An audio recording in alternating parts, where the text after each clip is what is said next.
వరంగల్ జిల్లా నర్సంపేటలో BRS party working president KTR పర్యటించారు. ఈ సందర్భంగా నర్సంపేట వ్యవసాయ మార్కెట్ యార్డ్లో విక్రయానికి తీసుకొచ్చిన మొక్కజొన్న, వరి ధాన్యాన్ని ఆయన పరిశీలించారు.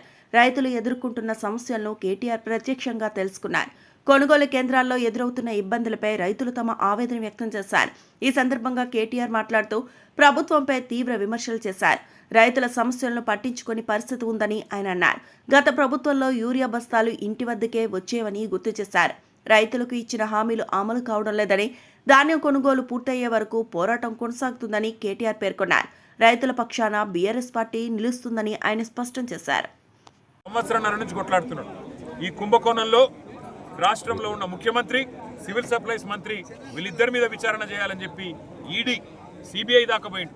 మరి నేను అడుగుతా ఉన్న భారతీయ జనతా పార్టీని కూడా, పెద్ద పెద్ద మాటలు చెప్తారు కదా, ఎవడు కాపాడుతున్నాడు రేవంత్ రెడ్డిని? చేయండి సిబిఐ ఎంక్వైరీ. సివిల్ సప్లైస్ కుంభకోణం మీద వెంటనే సిబిఐ ఎంక్వైరీ చేయండి, ఈడీ ఎంక్వైరీ చేయండి. దొంగలు దొరుకుతారు. మొత్తం ఆధారాలతో సహా మేము ఇచ్చినాం మీకు. ఈడీ ఆఫీస్కి పోయి హైదరాబాద్లో ఇదే సుదర్శన్ రెడ్డి గారు పోయి ఇచ్చినారు. మళ్ళీ కావాలంటే మళ్ళీ ఇస్తాం.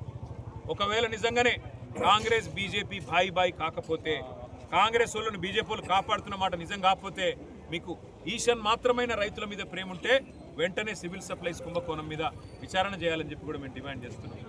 ఒక్క మాట మాత్రం నేను పక్కా చెప్తున్నా, ఇవాళ రాష్ట్రంలో ప్రతి రైతు అంటున్న మాట, ఈ రాబందు ప్రభుత్వం పోవాలి, మళ్ళీ రైతు బంధు కేసీఆర్ రావాలి, అప్పుడే మరి రైతులకు న్యాయం జరుగుతుంది. దయచేసి రైతులకు కూడా మేము చేసే విజ్ఞప్తి ఒకటే, మీరు బేజారు కాకుండ్రి. మీకోసం మమ్మల్ని కేసీఆర్ సారియాలు అన్ని మార్కెట్ యార్డ్లు తిరగండి, అన్ని కొనుగోలు కేంద్రాలకు పోండి అని మమ్మల్ని పంపించండి. మేము రాష్ట్రం అంతా తిరుగుతాం, మీకు అండగా నిలబడతాం. ఎవ్వరు బేజారు కావద్దు, ఎవరు ధైర్యం కోల్పోవద్దు. గల్లబట్టి ప్రభుత్వాన్ని బజార్లో గుంజైనా సరే మీ తరపున మేము కొట్లాడతాం.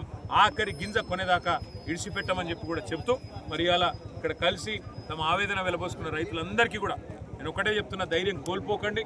ఎవ్వరు పొరపాటున మీరు దయచేసి చేయకూడని పనులు చేసి మీ కుటుంబాలను కష్టంలో పెట్టద్దని చెప్పి కూడా కోరుతూ, మీరు సహకరిస్తున్న మీడియాకు, రైతుల వ్యధను, బాధను ప్రజల దృష్టికి తీసుకొస్తున్న, ప్రభుత్వ దృష్టికి తీసుకొస్తున్న మీడియా కూడా ప్రత్యేకంగా నమస్కారాలు, ప్రత్యేకంగా ధన్యవాదాలు. మరిన్ని అప్డేట్స్ కోసం మా ఛానల్ ని సబ్స్క్రైబ్ చేయండి.